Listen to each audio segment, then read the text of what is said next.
The lobby of the Grand Regent Hotel shimmered like a palace of glass and gold.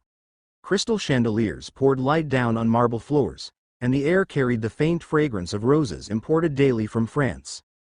Guests in elegant suits and dresses moved gracefully around, while bellboys in crisp uniforms wheeled luggage carts past velvet couches.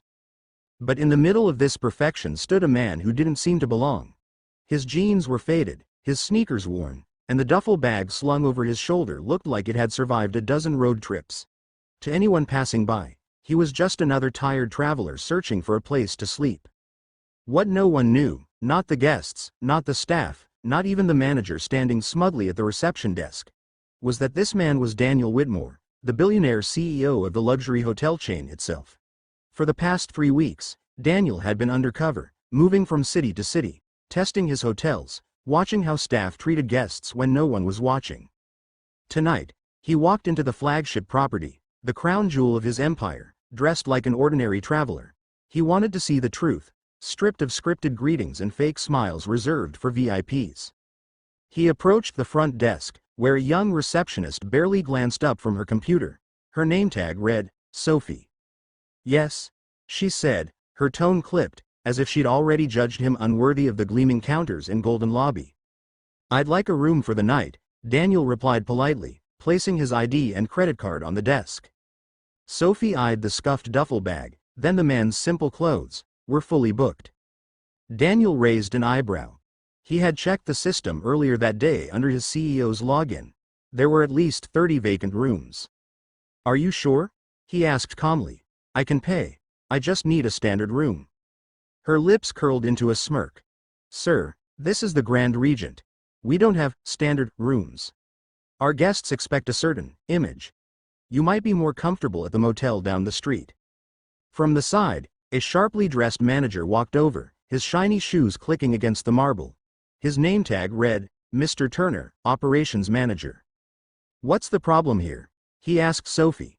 "Nothing," Sophie said, lowering her voice. "Just a walk-in. Doesn't look like he belongs here." Turner's gaze swept over Daniel like a cold wind. "Sir, as my receptionist mentioned, we're fully booked. Perhaps you should try more appropriate accommodations." For a moment, Daniel just stared at him, stunned not by the rejection but by the arrogance. This was his staff, in his hotel, treating a paying guest like dirt because of his appearance. "Are you certain you can't find one room?" Daniel asked, still giving them a chance. Turner's voice hardened. "We're done here, security." Within seconds, 2 guards appeared. Before Daniel could speak again, they flanked him and guided him firmly toward the door. Guests in the lobby turned to watch the scene unfold, some whispering, others smirking at the sight of a scruffy man being tossed out of a 5-star hotel. Daniel stepped into the cool night air, the heavy glass doors closing behind him. He stood there on the steps, the city lights glimmering around him, heart pounding not with humiliation but with fury. For years, he had preached about kindness, about the importance of hospitality.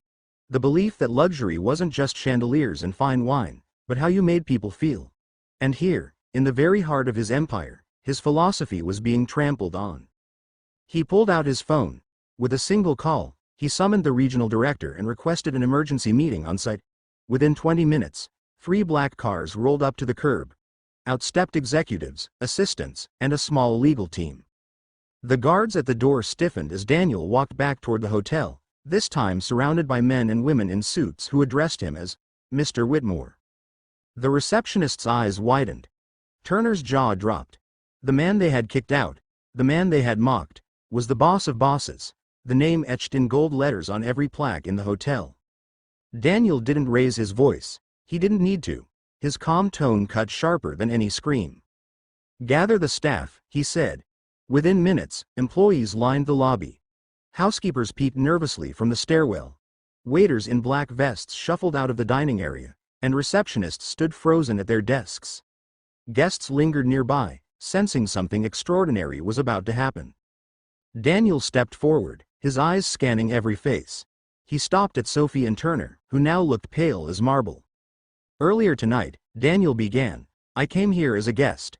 Dressed simply. Carrying a bag that wasn't designer.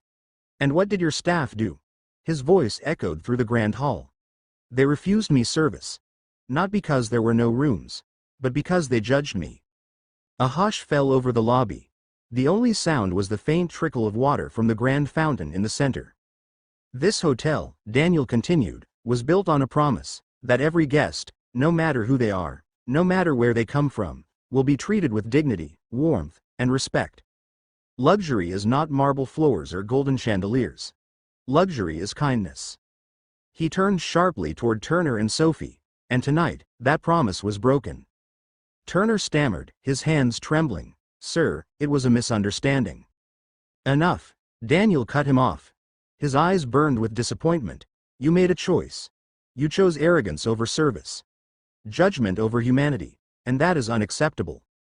He looked around at the gathered staff. "Effective immediately, the management team of this property is terminated. Every single one of you who allowed this culture of arrogance to fester, you are done." Gasps rippled through the crowd. Sophie covered her mouth with her hands, her face draining of color. Turner swayed as if he might collapse.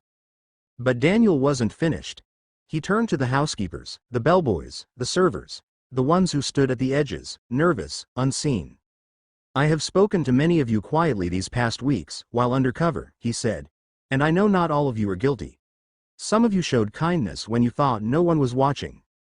Those people, those who live the values of hospitality, you will stay. And you will rise."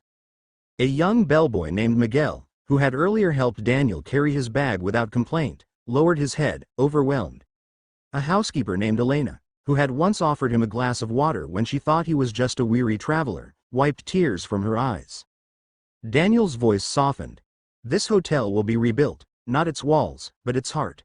Because luxury without compassion is nothing but an empty shell."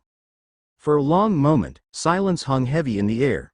Then, unexpectedly, applause broke out. It started with a single guest standing near the fountain, clapping slowly.